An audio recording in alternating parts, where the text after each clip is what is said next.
Alright, so the first step in this costume is to take an old white t-shirt and beat it all up and make it look like a zombies t-shirt.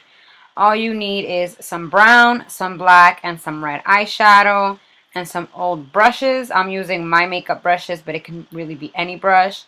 And you just want to add this eyeshadow all over the t-shirt just to make it look beat up and dirty. No specific routine for that. And then you want to grab some scissors and just cut holes into like the collar and cut holes all over the shirt just to make it look really beat up and dirty.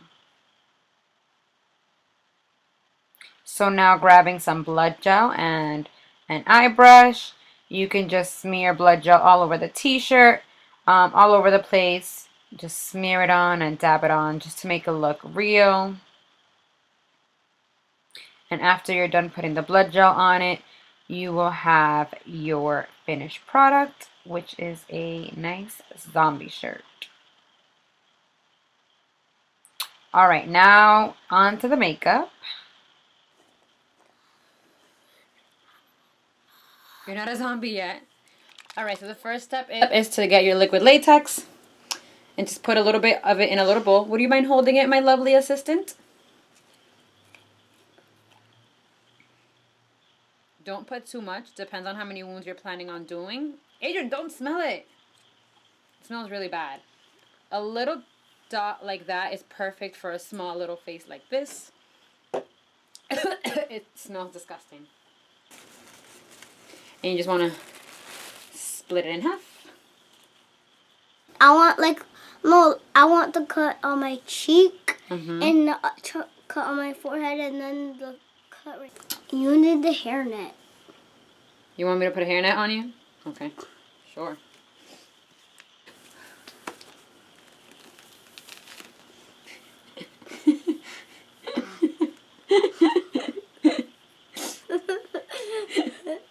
Okay. You look like a lunch lady. Okay, let's go. Alright, so getting right into the makeup look. The first thing you want to do is dab some liquid latex on your skin. These are those little white brushes that are sold at CVS by the pack. I think they're like 99 cents per pack. So you want to put a nice, generous layer of liquid latex on your skin. And do not let this dry. You need to add some tissue on top of it. And as soon as the tissue sticks itself to the latex, the rest of it becomes really easy to peel off. So that's a really easy step. Then you want to add another layer of liquid latex on top of that tissue, and then another layer of tissue. We're going to do about 4 or 5 layers of tissue just so we have a nice and thick fake skin that we can cut through and it won't dissolve or break on us. And this is my last layer of tissue. And you want to make sure that the last thing you're putting on the skin is always liquid latex, because if you leave the tissue uncovered with no liquid latex, it's just going to look feathery when you try to make the wound. So for the second wound, we're just going to speed right through it. It's the same steps: liquid latex, tissue, liquid latex, tissue. One thing you do want to make sure you do though is let these wounds dry up before you start putting makeup on them. Because if you don't, they'll shrivel up and they'll eat the material, like the blood and the foundation and stuff. Can you do me a favor? You need to tell me if your face is in the camera or not. It tickles.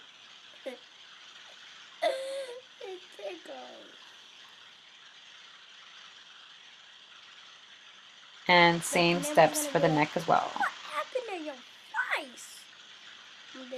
I cut myself with a knife. Put your neck up.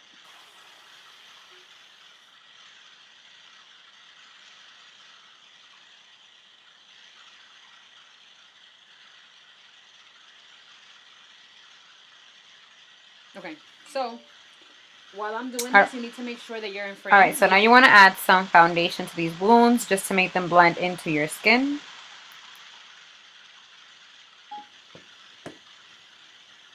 I can't really say. Am I doing a good video series? What shall I find for you, Max? Max? My name is And I'm just going to add a bit of foundation all over the face just to make sure that everything is nice and even. Hey, do I have a good zombie face? I can't say. Look up. My face looks like a girl. Yeah, it does look like a girl. I'm a Okay. Okay, you're done.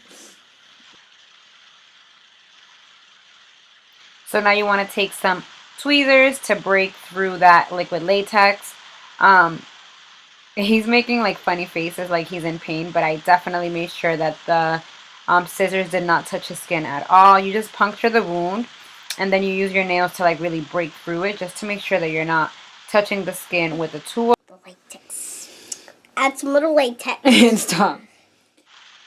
Alright, so once you have your hole nice and made, you just want to add a layer of liquid latex and then you want to bunch up a little bit of tissue and just throw it in there. And on top of the tissue, add a little bit of liquid latex on top. This is going to be kind of like your tissue, like the actual tissue inside your body. That's what's going to make the wound look gross and bumpy. And same step for the other wounds. Make a hole and add the material inside.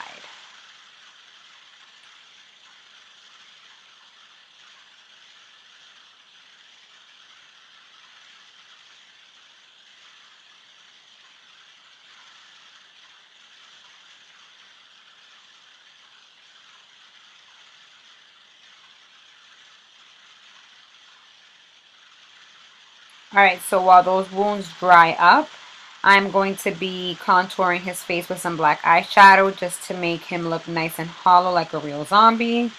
And now with black eyeshadow and a blending brush, I'm going to be making his eyes look a little more hollow as well. Just all over the eyes. It doesn't have to be neat because zombies are nowhere near perfect. And just blend a little bit. So now I'm going to be adding that yellowish green color that I got from my Bruise palette. I'm going to be linking it down below because I don't even remember what brand it is. But some green yellowish colors with like red and black mixed together. It gives the appearance of bruising. So I'm just going to add that all over the wounds and the eyes and all over the face. You want to focus the red mainly under the eye area because that just makes you look insane.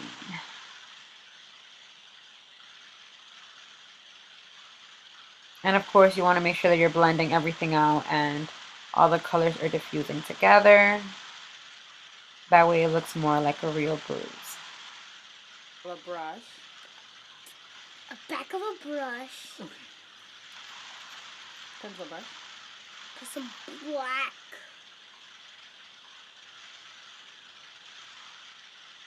So you want to make sure you're adding some black into the wound. I'm using a cream makeup product, but I guess eyeshadow would work just as well. The reason why we're adding black is because fake blood has like a little bit of an orangey undertone and it tends to be a little sheer. Adding the black will give it a more realistic look. So now taking a brush that fits perfectly inside your wound, you want to smear some blood gel in there.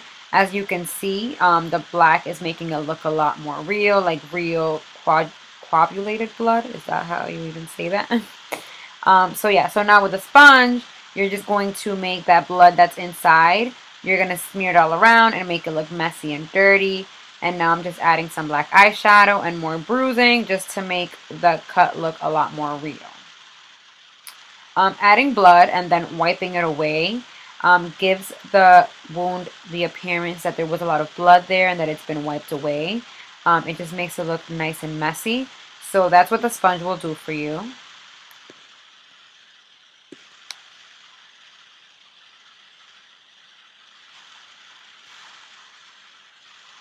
So just smear the blood everywhere and then just go over it with a sponge and it'll look nice and messy.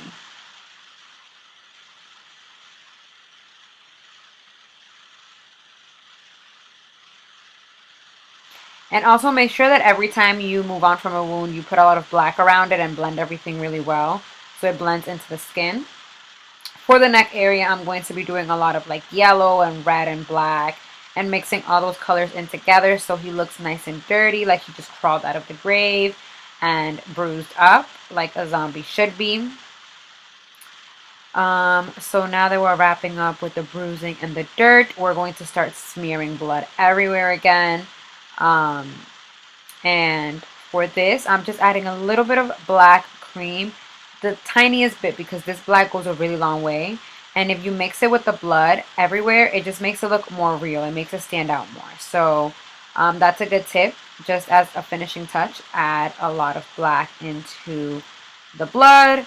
And here I'm just adding finishing touches. He wanted to make the wound look like it was coming from his mouth. So I'm just adding a little bit of blood in the corner of his mouth.